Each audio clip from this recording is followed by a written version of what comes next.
Recently, I had a question from a client that I've worked with for years. He lives in a smaller market, so I'm generalizing here, obviously, but not quite as fashion forward as a larger market. Not that Cleveland's a large market, but he wanted to incorporate pocket squares into his style game, and so we went over some basics, and I'll provide some guidelines for you if you also are wishing to incorporate that into your wardrobe.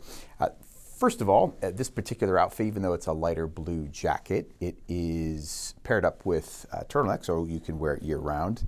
And this jacket, moving into the spring summer season, you could pair it with a myriad of shirt options, a light blue, a white, even a dark navy would contrast beautifully with that. But you're essentially going to pull together colors that are in both the shirt and the jacket. So this pocket square is reversible. You've got a bigger paisley on one side and a smaller geometric on that side, but you're pulling the darker colors of the jacket and the shirt all together. So some guidelines as to folding a pocket square. If you want to do just your traditional 007, most pocket squares are 12 by 12, so you fold it in half, and then the shoelaces, which are the trim of the pocket square, make for a nice accent. It's a very simple, understated way to get started, and that looks really nice. See how it just pulls the outfit together?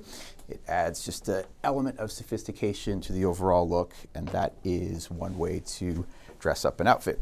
If you wanted to show a little bit more of the square and have it be more of a dandy look, take the pocket square, hold it in one hand, and then just grab the center of each of the four quadrants and create a flower or a plume, which is going to be a much fuller pocket square.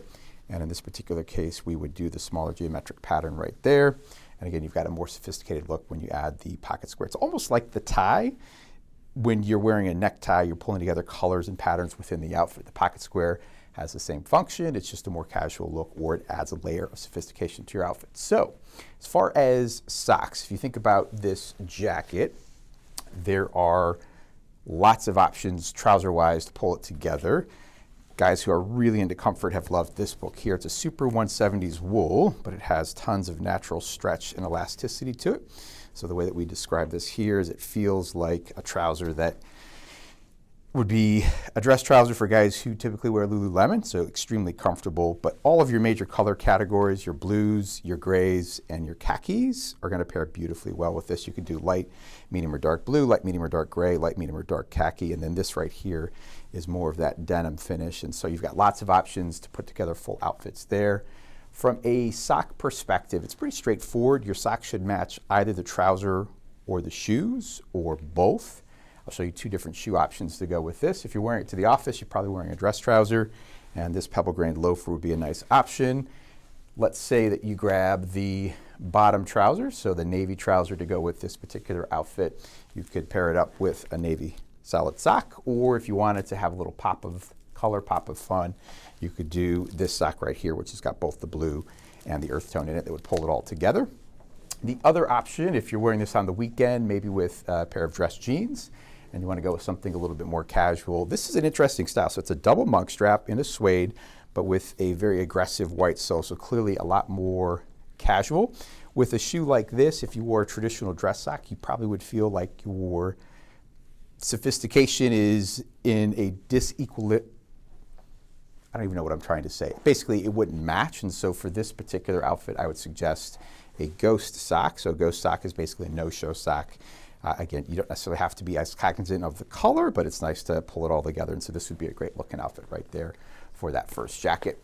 Let's move over to suits, and so the jacket that we've got right here is really indicative of what we're seeing happening in Europe. So a lot of more aggressive patterned suiting is what the Italians and the British are showing us.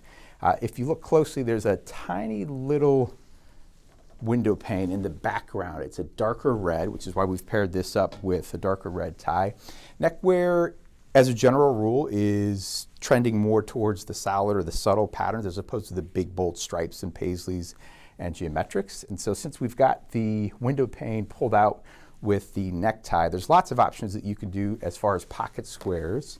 If you want it to be more understated, this pocket square right here has a cross-stitch shoelace, and so it would just very subtly pull the necktie out and give a great level of detail to the outfit. This is also great with a more casual look. And then if you're looking to really pull the red of the jacket, this is actually a pocket circle.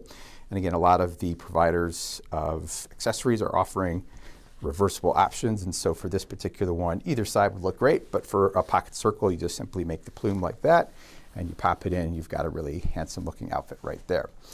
Shoes to go with this. So this is a full suit, so the trousers would match the geometric pattern. Historically, with a proper suit, you're either wearing a lace up, like this one right here. This is a streamlined cap toe. And so you could go black or dark brown, but since the accent here is charcoal, I would suggest going with the black shoe. The other option would be with either a single or a double monk strap. And the monk strap here is a single. If you're investing in nicer shoes, typically they offer a matching belt made out of the same leather to go with it. If not, you can always match either the trouser or the shoe when you're putting together a full outfit. And for an outfit like this, again, I would stay away from a bold pattern sock. Probably go with either a black or a gray or a charcoal solid sock with that right there. And it pulls the whole outfit together. So to summarize, again, pocket squares should match something in the outfit. If you see a gentleman wearing a pocket square made out of the same material as the necktie, I applaud the effort, but it shows that there wasn't a tremendous amount of thought into the outfit. You want the pocket square to match a little bit, but not perfectly well. And the one thing you want to consider is the texture of the pocket square matching the texture of the necktie. This is a silk necktie, silk pocket square. This one right here, the first one that we showed you, was a linen cotton blend, so it's got a more casual look. So if I were putting together the perfect outfit for this gentleman, this would be my first suggestion right there. Again, men's fashion being three things, or two things primarily: color and proportion. The third concept to always consider is texture. Happy dressing, my friends.